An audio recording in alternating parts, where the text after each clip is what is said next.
Once upon a time, in a forest, there lived a cheerful giant. The giant was happy and friendly, who loved nothing more than to play with the forest animals.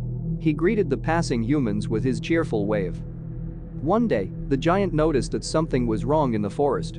He saw that the trees were being cut down one by the humans who had come to the forest.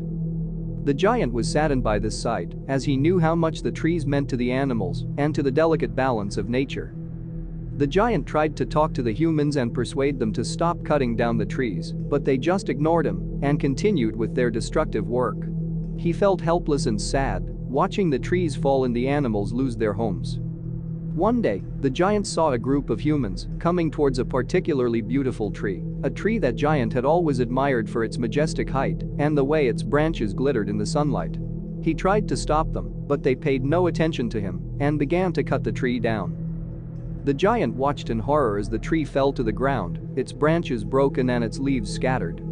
He felt a deep sense of sorrow and loss, as if a dear friend had been taken away from him. In his grief, the giant went to the fallen tree and held it in his arms, as if to protect it from further harm. He stayed there for hours, watching over the tree and mourning its loss. As the night fell and the humans left the forest, the giant remained there, holding the dead tree and feeling the weight of his sorrow.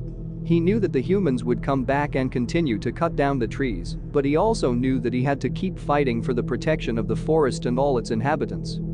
And so, he remained there, holding the dead tree with a heavy heart, but also with a sense of determination and hope. He knew that he had to keep fighting for the forest and for all the creatures that called it home, no matter how hard the battle may be.